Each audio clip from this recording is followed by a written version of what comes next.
नमस्कार साथियों, गुरु कृपा स्टडी सेंटर में आपका स्वागत है। आज के इस वीडियो के माध्यम से हम भारतीय राजनीतिक विचारक मनु से संबंधित महत्वपूर्ण प्रश्नों के बारे में जानकारी प्राप्त करेंगे।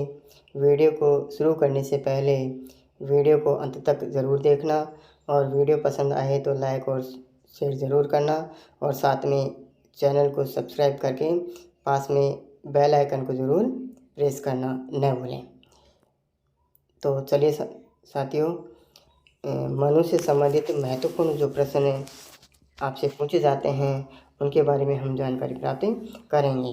तो उनमें पहला जो क्वेश्चन है वह है कि राज्य की उत्पत्ति के संबंध में मनु ने किस सिद्धांत का समर्थन किया था। यानी कि राज्य की उत्पत्ति के संबंध में जो मनु ने अपना सिद्धांत दिया था उस सिद्धांत को किस नाम से जानते हैं। तो साथियों, मनु ने जो राज्य की उत्पत्ति के संबंध में जो सिद्धांत दिया था उस सिद्धांत को देवी सिद्धांत के नाम से जाना जाता है। तो ये क्वेश्चन भी आपसे कई बार पूछा जाता है। इसके बाद में नेक्स्ट क्वेश्चन है, मनु के अनुसार वर्ण व्यवस्था का मुख्य आधार क्या था। तो मनु ने 4 वर्णों की व्याख्या की है, ब्राह्मण, क्षत्रिय, वैश्य और शूद्र। तो इस वर्ण व्यवस्था का जो मुख्य आधार बताया है वह है शूद्र वर्ण के प्रति भेदभाव, अर्थात शूद्र वर्ण के प्रति भेदभाव के कारण ही वर्ण व्यवस्था का मुख्य आधार माना है। इसके बाद में इसका दूसरा जो क्वेश्चन आता है वो क्वेश्चन है कि मनु के अनुसार यान का क्या अर्थ है। यान जो है वो मनु ने अपने सांगुण्य नीति के 6 लक्षण जो बताए हैं उनमें से हैं। और ये 6 लक्षण कौन कौन से हैं? संधि, विग्रह, यान, आसन, संशय और द्वैधी भाव। तो उनमें से इस यान का जो अर्थ है वो है वास्तविक आक्रमण। तो दोस्तों, ये थे 3 क्वेश्चन मनु से संबंधित हो गए हैं। मैं आशा करता हूँ कि तीनों क्वेश्चन आपको अच्छे से समझ में आ गए होंगे। और इसका जो अगला क्वेश्चन है वह है कि मनु के अनुसार 4 आश्रम धर्म कौन कौन से हैं। चौथा जो क्वेश्चन है वो यह है कि मनु के अनुसार 4 आश्रम धर्म कौन कौन से थे। तो सामाजिक व्यवस्था में जो मनु ने 4 आश्रम धर्म बताए हैं उनमें से सबसे पहला है ब्रह्मचर्य आश्रम, दूसरा है गृहस्थ आश्रम, तीसरा है वानप्रस्थ आश्रम और चौथा है संन्यास आश्रम। तो ये 4 आश्रम व्यवस्थाएं हैं। इसके बाद में अगला जो क्वेश्चन है, मनु के अनुसार मंडल का क्या अर्थ है। मंडल का तात्पर्य यहाँ पे इससे है कि राज्य समूह से लिया गया है। मनु ने मंडल का अर्थ किससे लिया गया? राज्य समूह से लिया गया है। और मनु ने 12 राज्य समूह की बात कही है। तो इन 12 राज्य समूह को ही मनु ने मंडल का नाम दिया है। इसके बाद में अगला जो क्वेश्चन है वो है कि मनु स्मृति जो मनु की प्रमुख पुस्तक है, जो कृति है वह है, उसके 2 अन्य नाम कौन कौन से हैं। तो मनु स्मृति के 2 अन्य नाम हैं, उनमें एक का नाम है मानव धर्मशास्त्र, दूसरे का नाम है मनु संहिता। इसके बाद में अगला इसका जो नेक्स्ट क्वेश्चन है वह है कि मनु द्वारा वर्णित विजिगीषु को स्पष्ट कीजिए। मनु द्वारा वर्णित विजिगीषु को स्पष्ट कीजिए। अब ये विजिगीषु जो है वो मनु के 12 राज्य समूह से ही है, जो इस 12 राज्य समूह के केंद्र में स्थित होता है। और इस विजिगीषु का अर्थ जो होता है वो होता है कि विजय की इच्छा रखने वाला या विजय की कामना रखने वाला राजा, जो राज्य के मंडल में केंद्रित होता है। तो मैं आशा करता हूँ दोस्तों यहाँ तक आपको अच्छे से समझ में आ गया होगा। अब इसके बाद में जो अगला जो नेक्स्ट क्वेश्चन है वह है कि वर्तमान में मनुस्मृति में कितने श्लोक हैं। वर्तमान में मनुस्मृति में कितने श्लोक हैं। तो वह है कि वर्तमान में मनुस्मृति में 12 अध्यायों में विभाजित किया गया है और उनमें 2694 श्लोक हैं। तो दोस्तों ये भी ज़रूर ध्यान में रखना है कि मनुस्मृति किसकी कृति है? मनु की है। और इसकी जो वर्तमान में जो श्लोक मिलते हैं वो कितने मिलते हैं? 2694 श्लोक मिलते हैं। और यह मनुस्मृति 12 अध्याय में विभाजित है। इसके बाद में जो नेक्स्ट क्वेश्चन है कि मनु ने धर्म की क्या परिभाषा दी है। मनु ने धर्म की क्या परिभाषा दी है।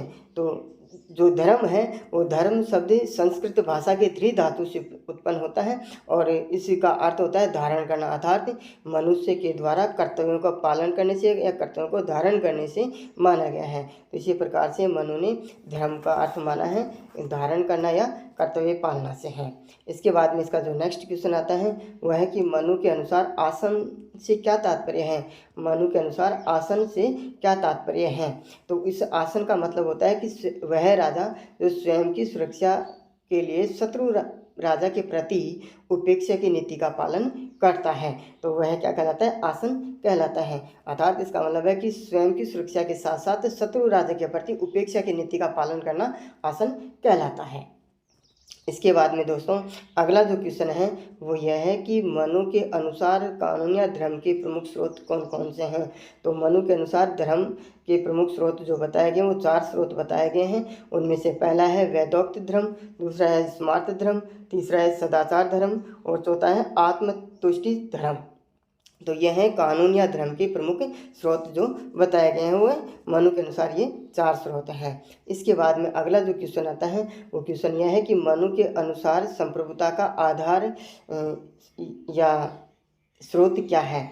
तो वह संप्रभुता का जो मुख्य आधार है वो ईश्वरीय सत्ता को माना है। मनु ने संप्रभुता का जो मुख्य आधार किसको माना है, ईश्वरीय सत्ता को माना है। तो दोस्तों यहाँ तक आपको अच्छे से समझ में आ गया होगा। अब हम चलते हैं इसके नेक्स्ट क्वेश्चन कि मनु के अनुसार दंड के प्रकार कौन कौन से हैं। मनु के अनुसार दंड के प्रकार 4 प्रकार बताए हैं, जिनमें से सबसे पहला प्रकार है वाग्दंड, दूसरा प्रकार है दिग्दंड, तीसरा प्रकार है अर्थदंड और चौथा प्रकार है शरीर या कायदंड है।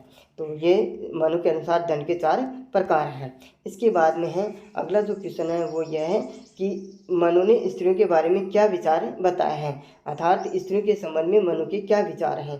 तो इसके संबंध में मनु के विचार है कि मनु ने पारिवारिक जीवन में स्त्रियों के सम्मान और हितों की रक्षा को आवश्यक माना है, लेकिन स्त्रियों को घर के बाहर कोई स्वतंत्रता प्रदान करने के पक्ष में नहीं है। तो यहाँ तक ये मनु के विचार थे। इसके बाद में नेक्स्ट जो क्वेश्चन आता है वह है कि मनु ने राजा के क्या व्यक्तिगत गुण बताए। अर्थात मनु के अनुसार राजा में कौन कौन से व्यक्तिगत गुण बताए हैं। तो उनमें से मुख्य गुण इस प्रकार से हैं। तो उन्होंने कहा है कि राजा में देव गुणों के पालन की क्षमता होनी चाहिए। वह राजा जो देव गुणों के पालन की क्षमता रखता है वो सर्वश्रेष्ठ राजा होता है। इसके बाद में जो दूसरा गुण है वो विभिन्न विधाओं का ज्ञाता होना चाहिए, विभिन्न विधाओं का ज्ञाता होना चाहिए। इसके बाद में इसका तीसरा जो गुण है वो यह है कि इंद्रिय विजयी और व्यसनों का परित्याग करने वाला होना चाहिए। इंद्रिय विजयी अर्थात अपनी इंद्रियों को वश में करने वाला और दुर्व्यसनों से दूर रहने वाला राजा होना चाहिए। इसके बाद में इसका जो चौथा गुण है वह है कि विनयशील होना चाहिए, सदाचार युक्त होना चाहिए। तो इस प्रकार से मनु ने राजा के व्यक्तिगत गुणों की व्याख्या की है। इसके बाद में इसका जो अगला क्वेश्चन है वो यह है कि मनु के अनुसार राज्य के 4 कार्य कौन कौन से हैं।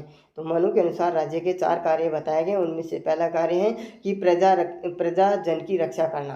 राजा का पहला कर्तव्य होता है कि वह प्रजाजन की क्या करे, रक्षा करे। इसके बाद में इसका दूसरा कर्तव्य होता है, दूसरा कार्य ये होता है कि प्रजा की पालन करना चाहिए और प्रजा के कल्याण संबंधी कार्य करना चाहिए। प्रजा पालन और प्रजा कल्याण संबंधी कार्य राजा के द्वारा किया जाना चाहिए। इसके बाद में ये तीसरा कार्य है कि समाज व्यवस्था की रक्षा का कार्य भी करें। इसके बाद में चौथा कार्य है कि आर्थिक जीवन का नियमन और संचालन भी करना चाहिए। तो ये राजा अर्थात राज्य के 4 प्रमुख कार्यों का उल्लेख किया गया है। इसके बाद में अगला जो क्वेश्चन आता है वो यह है कि मनु द्वारा वर्णित 4 उपायों के नाम बताइए। तो मनु द्वारा वर्णित 4 उपायों के नाम इस प्रकार से हैं, जिसमें 4 हैं, जो साम है, दाम है, भेद और दंड। ये 4 उपाय इसके द्वारा बताए गए हैं। तो दोस्तों यहाँ तक आपको अच्छे से समझ में आ गया होगा।